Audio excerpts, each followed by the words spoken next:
Hey guys, FirstinWeather here, back at it again with another video. The big story is hurricane, or right now tropical storm Florence, and it is expected to strengthen into a hurricane later tonight into early tomorrow morning. There definitely have been a few big changes, or not big changes, but a few minor changes with the models, and there has been a noticeable development. So let's get right to this video. There's a lot to talk about, so let's get started. First off, I guess I'm going to start with the forecast models, the logical thing to do. So this is the GFS 18Z run, and as you can see, takes it through. This is 18Z Tuesday. Storm's right here, Florence is right here. Right now it's probably a hurricane, alright, almost a major hurricane. And then GFS takes it up, stalls it out, and then makes it right up the East Coast. So this would really be devastating for eastern North Carolina if what this model is saying is true. Not because of the wind would be really very big too, but the rain. It stalls this system out over here from early Saturday all the way till Tuesday. If we look at the estimated precip totals, we're looking at probably 2 feet of rain in portions of North Carolina, if not more. We're talking something that could be compared to the Houston flooding, which would be absolutely catastrophic for this area. And again, this is just one model, and you might be thinking, this model is just stupid. It's the GFS model. No, everyone knows that a hurricane can't just stall out and sit there and provide feet of rain for 4 days. Well, there definitely is the possibility of this happening, because look, if you look at the Canadian model, look at this. Canadian model brings it through South Carolina and then just has it stall and meander, bringing lots of rain to that area. So if this were to happen, South Carolina could get as much as 20 inches of rain. Alright, let's go to the European model. The European model does something quite similar. Landfall in southern North Carolina, brings it to Virginia, then goes back south and then meanders, and that again would likely be another 2 feet of rain. But why is this happening? Alright, what is the reason for this? Well, if we go to precip and moisture, go back. Alright, so this is Hurricane Florence. Alright, actually, I'm going to go with the CMC model because I like that model more. I like what it's indicating.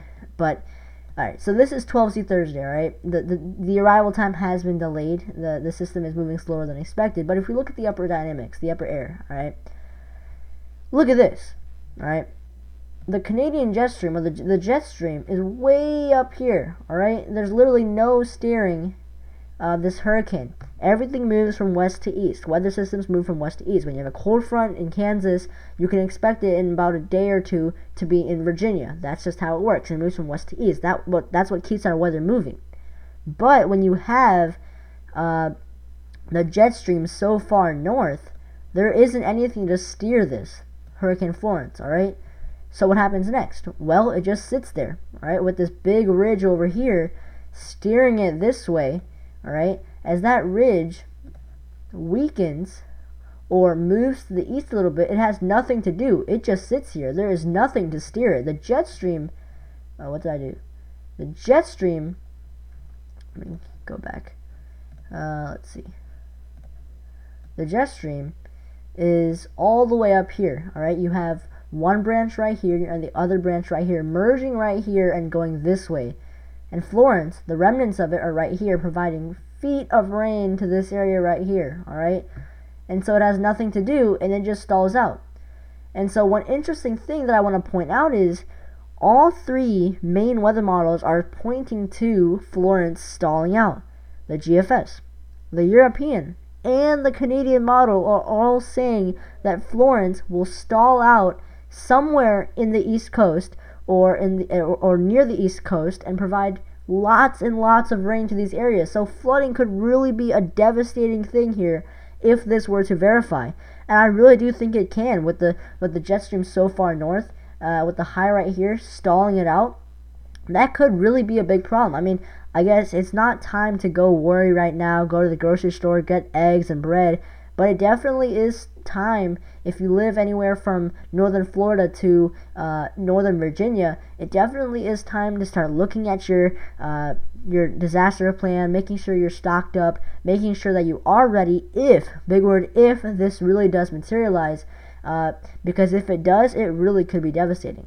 Now, if we go to the ensemble models, let me first go to the National Weather Service track. So this is the 5 p.m. advisory, all right? So it is, as of 5 p.m., it's a tropical storm with sustained winds at 70 miles per hour, and it is moving west at 5 miles per hour, all right?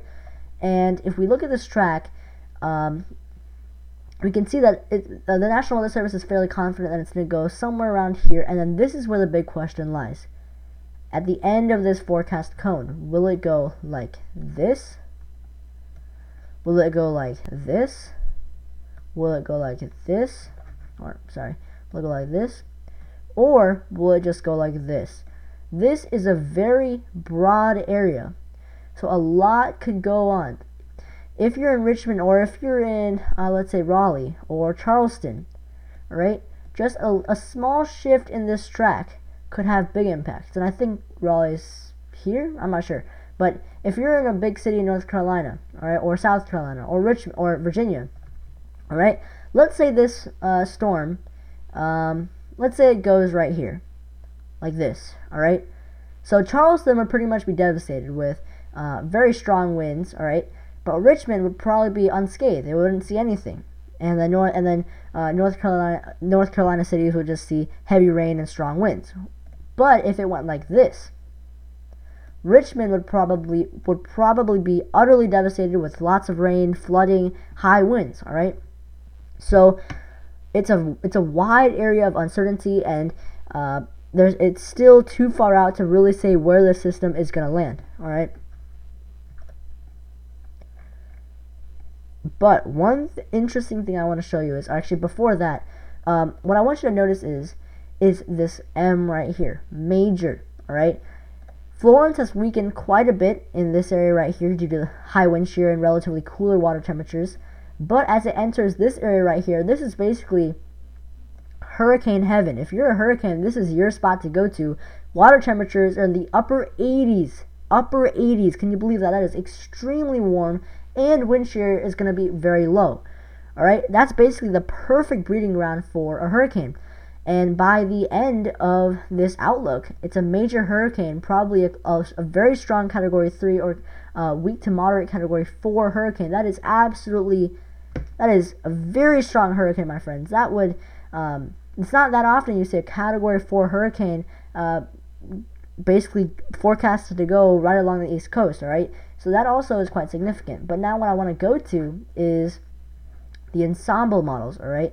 If we look at the 0Z run, so this is the 0Z September, actually no, not this one. If we go to the 6Z, alright? The 6Z September 8th run. Look at this. Look how uncertain they are. The models are relatively confident up to this point, right here. And then they break off. Some go here, some go here, some even go out to sea, alright? So, very uncertain. So we don't know where it's going to hit. But now if we look at the 0Z, look at this. Look at the solidification. The models are basically completely certain up until this point, and then even after that, the majority of them are just concentrated in this area right here. So it's a very compact, compact plume of models, should I say. So look at that. That is basically showing confidence that the model knows what it's doing, that the probability of this forecast verifying is going up. It's not certain. It definitely isn't even certain or likely that this is the exact thing that will pan out, but it does show that the models are becoming way more confident than they were just a few hours ago or days ago, and it also more importantly shows that the likelihood of an East Coast landfall or East Coast direct impact is going up exponentially. Alright, it is definitely increasing. If you live anywhere from northern Florida to northern Virginia, like I said, you should start preparing, but I think the greatest area of concern right now should be anywhere from southern South Carolina to right around Virginia Beach. If you're in that area, the chance of landfall or direct impact is going up. It's not certain. Nothing is set in stone. Keep in mind, we are a good 5-6 days out from the system, so there still is going to be a lot of room of change that will most likely happen. But again, if we look at this now, these ensemble models, look how compact they are. All of them, virtually all of the models are in this one location, which just shows how the model is getting more and more confident, and that is not a good sign for people who do not want this hurricane to impact the East Coast, which I think is pretty much everybody. But it does show that the likelihood of an East Coast direct impact or landfall is increasing.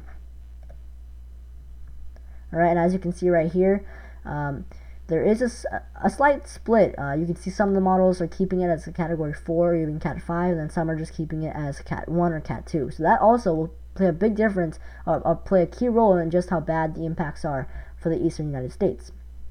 And now, as we end this video, I just want to summarize a little bit. So again, nothing is set in stone. That is something that I must reiterate again and again. We are very far out, so things will change. I can guarantee you with 100% confidence that things will change as we get closer. Alright, there's just no debate about that. Alright, but I can tell you with a little less confidence much less confidence at where exactly it's going to hit. Right now, I think the best bet for this system to land, if it does make landfall, is in this red area right here. Alright, the northern area being just south of Virginia Beach, and the southern area being just north of Florida. So again, don't panic right now. We're still quite far out, but just keep in mind that this is a potential threat. You need to start preparing, or not preparing, but reviewing your plan if tropical storm warnings or hurricane warnings are issued for your area. I will update or make a video update in the next couple of days after we get more data, more model runs. But as of now, this is it. I hope you enjoyed this video. Stay safe out there, and I'll see you next time.